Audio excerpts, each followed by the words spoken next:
He invited his cleaning lady to his luxurious gala, only to humiliate her in front of 200 guests. But when she walked in, dressed like a true queen, he realized he had made the biggest mistake of his life. Valentina was on her knees, polishing the marble floor of the Belmont mansion, the kind of floor that reflected not just light, but also the difference between those who had everything and those who had nothing. For 3 years, she had worked in silence, invisible to the man who owned the house. Augusto Belmont, one of the most powerful real estate tycoons in the country. A man used to being admired and feared. That morning, as his polished shoes echoed down the hallway, Valentina knew her job was to make his world shine, even if hers was falling apart. But what she didn't know yet was that this would be the week everything changed. The week when the maid the world ignored would rise from the ashes to remind everyone who she truly was. The sun was barely rising over the Belmont estate when Valentina began her day like she did every morning. On her knees, she scrubbed the marble floor until her reflection stared back at her.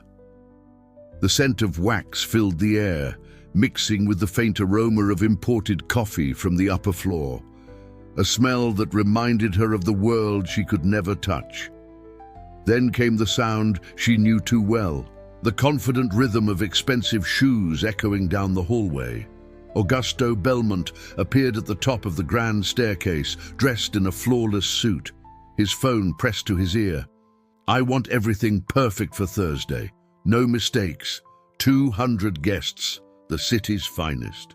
His voice carried the cold precision of a man who measured worth by status. He didn't even glance at Valentina as he passed by, as if she were part of the furniture he owned. "Hire more waiters. Double the decorations. This event will seal new business deals," he said, adjusting his tie in the mirror. Valentina kept scrubbing. Her hands ached, but she didn't stop. Being invisible had become her shield. Silence was safer than being noticed. Augusto finally ended his call, turning toward her with a faint smirk. "Valentina," he said, his tone sharp, almost curious, "I need to speak with you." She rose slowly, wiping her hands on her old blue apron. "Yes, sir." He walked to the marble fireplace, eyes fixed on an expensive European painting. "Thursday is our company's annual gala. You'll handle the final cleaning before the guests arrive." "Of course, sir," she replied softly. "But this year," he paused, the smirk deepening, "things will be different. This year, you'll attend the party." Valentina froze. "Attend the party?" "As a guest," he added, his voice dripping with mock kindness. "You'll dress appropriately, dine with my guests, act as if you belong." She felt a chill crawl down her spine. There was something cruel behind his smile. "May I ask why?" "Because," he said coldly, circling her like a predator, "it's time you learned the difference between knowing your place and pretending to have one." Valentina's throat tightened. He wanted to humiliate her, not just in private, but in front of everyone. "Don't worry," he added with mock sympathy. "My guests are very understanding, even of people from humble origins." The word origins stung like a slap. "You may go," he said, dismissing her with a flick of his hand. Valentina turned away, her eyes burning, not with tears, but with something stronger, something she hadn't felt in years: anger and a spark of defiance. That afternoon, while dusting the shelves of Augusto's private library, Valentina pulled out a heavy art book, one she had polished hundreds of times but never opened. As the pages fanned open, something slipped out and landed softly on the floor. A folded page from an old magazine. She bent down to pick it up and froze. There, in glossy print, was a photograph of a young woman in a rose-colored Valentino gown, smiling beside politicians and business magnates at a charity gala. The caption read, "Valentina Rossi, heiress of the Rossi textile empire, one of the most elegant women in Brazil, is high society. Her breath caught in her throat. That woman was her. Memories rushed in like a tidal wave. Flashes of flashing cameras, sparkling champagne, laughter and pride. Her father's hand on her shoulder as they were introduced to foreign ambassadors. Her mother's soft smile from across the room. And then the fall. The headlines. The debt. The heart attack that took her father. The silence that followed, when every so-called friend vanished overnight. In 6 months, she had lost everything: family, fortune, name, and home. And now, 3 years later, she was scrubbing the floors of another man's empire. But as she stared at the photo, something inside her shifted. He wants to humiliate me? Let him try, because the woman in that photo wasn't gone. She had just been hiding. Slowly, Valentina folded the page, slipped it into the pocket of her apron, and looked around the grand library. The kingdom of a man who thought he owned power. A faint smile appeared on her lips. "You invited a maid to your gala, Mr. Belmont," she whispered to herself. "But the woman who'll walk into that party will be a queen." The next morning, Valentina woke up with a purpose she hadn't felt in years. She had 2 days to prepare, 2 days to transform from the invisible maid into the woman she truly was. But she had a problem. No money, no jewels, no designer dress. Then she remembered someone, Helena Marchetti, the Italian seamstress who once worked for her family. That afternoon, Valentina walked across the city to a small house tucked between old buildings. When Helena opened the door, her eyes widened in shock. "Madonna mia! Valentina Rossi!" she gasped, tears welling up. "Where have you been, my child?" They embraced, and for the first time in years, Valentina felt seen, not as a maid, but as herself. "Helena, I need your help," she said softly. "I have to attend a gala tomorrow night." Helena didn't ask for details. She simply nodded. "Then you will go as a Rossi, and you will remind them who you are." She led Valentina into a small sewing room filled with fabrics, memories, and dreams. Hanging on a single rack was a dress unlike any other, long, flowing red silk with golden embroidery that shimmered like firelight. "I made this 2 years ago," Helena explained, "for a client who never came back. I think it was meant for you." When Valentina tried it on, the dress fit perfectly, as if destiny itself had taken her measurements. Helena added a final touch, a set of pearl and diamond jewelry that had belonged to her grandmother. "Elegance," she said, fastening the necklace, "is not about money. It's about knowing your worth." Valentina looked at herself in the mirror, and for the first time in 3 years, she didn't see a maid. She saw Valentina Rossi, the woman who once ruled rooms with grace and confidence. "Thank you, Helena," she whispered. "No, Bambina," the old seamstress smiled. "Thank you for reminding me that true class never dies." As Valentina left, carrying the red dress carefully in her arms, her reflection in the shop window caught her eye. The woman staring back wasn't broken anymore. She was rising, like a phoenix reborn from her own ashes. The night of the Belmont Gala arrived, a symphony of luxury, vanity, and power. The mansion glowed under crystal chandeliers, filled with the scent of imported roses and the murmur of high society. Every detail screamed perfection and arrogance. Augusto Belmont stood near the grand staircase, his glass of champagne gleaming in the light. He was in his element, surrounded by politicians, businessmen, and women adorned with diamonds that could pay for entire lives. When his assistant leaned in and whispered, "The maid hasn't arrived yet," Augusto smirked. "Good," he replied. "Let the suspense build." Moments later, the orchestra changed its tune, a soft violin solo that cut through the air like a breath before the storm. All eyes turned to the top of the staircase. There she was, Valentina Rossi, no longer the maid. Her crimson gown flowed like liquid fire under the golden lights. Her hair, once tied back in submission, now framed her face with quiet power, and her gaze, calm, poised, unshakable. The room fell silent. Whispers rippled across the crowd. Who is she? Is that? No, impossible. Augusto froze, his confident smirk fading as his brain struggled to process what his eyes were seeing. That face. He had seen it before. Not on his marble floors, but in the society magazines of his youth. Valentina descended slowly, each step measured, deliberate, the steps of a woman reclaiming her throne. "Good evening, Mr. Belmont," she said softly, her voice echoing with elegance and danger. "Valentina," he stammered, you actually came." "Oh, you insisted I attend," she said with a faint smile. "I couldn't possibly disappoint you." The guests murmured, intrigued. Cameras turned. The tension was palpable, like static before lightning. A journalist, unaware of the private cruelty behind the invitation, approached eagerly. "Miss, may I ask your name?" Valentina turned to face the crowd. Valentina Rossi. The reaction was immediate, a wave of gasps and whispers. "The Rossi heiress? She's alive? Impossible!" Augusto's jaw tightened. His empire, his reputation, hung suspended in that single unbearable moment.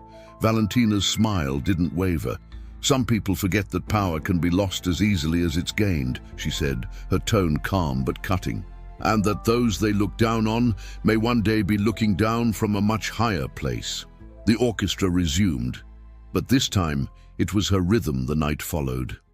Augusto, pale and silent, stepped back as guests surrounded her, offering greetings, admiration, and apologies. For the first time, he was invisible. As Valentina crossed the ballroom, every step was justice. Every glance, revenge wrapped in elegance. She had come to be humiliated. Instead, she had taken the crown. And when she raised her glass in a quiet toast to Helena, words, "True class never dies," the entire room stood still, realizing that the maid they once ignored had just rewritten the definition of power. The night's glamour had faded into whispers. The guests, still dazzled by Valentina's reappearance, had drifted away one by one, leaving behind the soft echo of music and the faint scent of roses. Augusto remained alone in the grand ballroom. His reflection stared back at him in the tall mirrors, the image of a man who had everything except dignity. For the first time in years, he felt the silence press against him like a weight. No applause, no admiration, no one left to impress, just the echo of his own cruelty. He replayed her words in his mind. "Those they look down on may one day be looking down from a much higher place." Each syllable cut deeper than any public humiliation ever could. He sank into one of the velvet chairs, removing his cufflinks with trembling hands. "What have I become?" he whispered to himself. He thought of all the people he had stepped on, employees, rivals, even friends, in his endless climb to power. And now, one act meant to feed his ego had exposed the emptiness behind it all. That's when he saw it, the marble floor, perfectly polished, spotless, still shining from her work, Valentina's work. The woman he had mocked was the same one who had kept his empire looking flawless, even while hers had crumbled. He stood, almost ashamed to step on the clean reflection beneath him. "Value," he murmured. "It's never been about the title, has it?" The next morning, Augusto walked through the servants' corridor, a place he had never bothered to visit. The staff froze, startled by his presence. "Where's Valentina?" he asked quietly. No one spoke for a moment. Then one of the younger maids pointed toward the courtyard. Valentina stood by the fountain, feeding the birds, still in her simple work clothes, her hair tied back once more. The red dress was gone, but the grace remained. Augusto approached slowly. "Miss Rossi." She turned, her eyes calm. "Good morning, Mr. Belmont." He hesitated. "I owe you an apology." "You don't owe me anything," she replied softly. "You only owe yourself the chance to become better." Her words weren't sharp. They were kind but honest, and that made them hurt even more. Augusto lowered his head. "I thought power made me important. But now, I realize it only made me small." Valentina looked at him for a long moment before answering. "True power," she said, "isn't about how high you stand. It's about how many you lift with you." She smiled gently, not with triumph, but with peace. And in that moment, the man who once saw her as invisible finally saw her as something far greater, not a maid, not an heiress, but a mirror, reflecting the truth he had refused to see. As Augusto walked away, humbled and silent, the weight of his pride began to crumble, and for the first time in his life he wanted to rebuild, not an empire, but himself. Months passed. The gossip faded, but the impact of that night never did. The Belmont Gala scandal became a headline, not for its cruelty, but for its transformation. Because from that night on, everything began to change. Augusto, now humbled, had started to rebuild his company, not around his ego, but around respect. And beside him, not beneath him, stood Valentina Rossi, no longer a maid, no longer a memory of loss, but a strategist, sharp, composed and visionary. Inside the sleek glass offices of Belmont and Rossi Holdings, Valentina's presence commanded silence. She didn't shout, she didn't demand.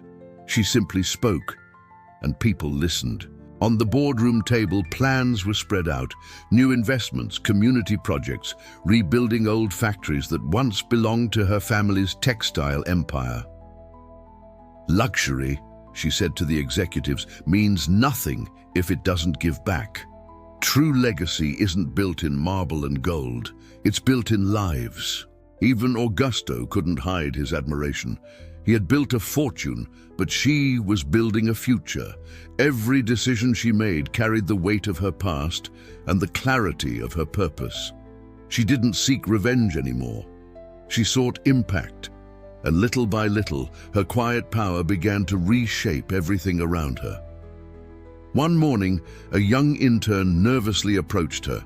"Miss Rossi," she said, "is it true you used to clean this place?" Valentina smiled. "Yes," she answered simply, "and that's exactly why I know how to build it right this time." The girl's eyes shone with admiration, the kind that isn't given but earned. Outside her office window, the city stretched endlessly, the same city that had once ignored her, now echoing her name in respect. She had risen beyond titles and wealth. She had become something far greater, a symbol of resilience and wisdom. Because power gained through pride fades quickly, but power rebuilt through humility endures forever. And for Valentina Rossi, this was no longer about revenge. It was about redemption and the elegant art of rising stronger than before. 1 year later, the grand ballroom of the Belmont Hotel, the same hall where humiliation once echoed, now shimmered with a different kind of light. It wasn't arrogance anymore. It was reverence. Golden banners hung from the ceiling. The nation's most influential figures filled the seats. Cameras flashed, recording every second of a night that would soon become part of history. At the center of the stage stood a crystal plaque engraved with a single name, Valentina Rossi, Businesswoman of the Year. The host's voice echoed through the hall. She redefined leadership through empathy. She rebuilt an empire from ashes, and she reminded us that true class is not inherited, it's earned. Applause thundered. Valentina stepped onto the stage, poised, radiant, timeless. Her red gown shimmered like the first flame that once reignited her purpose. As she took the award, her gaze wandered across the audience and stopped on a familiar face. Augusto Belmont sat among the guests. not in the front row, but humbly near the back. When their eyes met, he stood and applauded. Not out of guilt, but out of genuine respect. Valentina smiled softly. The circle was complete. She approached the microphone, the hall falling silent once more, just like that night a year ago. But this time, silence wasn't for humiliation, it was for honor. Once, she began, her voice calm and clear, I stood in this very room as someone the world refused to see. I was invisible, not because I lacked worth, but because others couldn't see beyond their own pride. She paused, letting her words settle. But I learned something powerful. You can lose your name, your fortune, even your place in the world. But if you never lose your dignity, you will rise again. And when you do, rise with grace. A wave of emotion spread through the crowd. Executives, workers, strangers, all united by the quiet truth in her words. Valentina continued, This award is not about power, it's about purpose. It's for every person who has ever been underestimated, dismissed, or silenced, because one day the world will have no choice but to listen. She lifted the plaque, the lights reflecting in her eyes. And when that day comes, she added, her tone almost whispering, remember, you don't need revenge to win. You only need to become everything they said you couldn't be. The audience rose to their feet in applause, not out of protocol, but out of awe. As she stepped down from the stage, the orchestra began to play a soft symphony, the same one from that first gala night. But now, every note carried new meaning. Valentina walked through the ballroom one last time, not as a maid, not even as an heiress, but as a woman who had turned pain into purpose. And as she looked up at the crystal chandeliers above, she whispered to herself, because when you learn you can survive the fall, you realize you were born to fly. The camera faded to black. Applause lingered, and her legacy, burned in light, had just begun.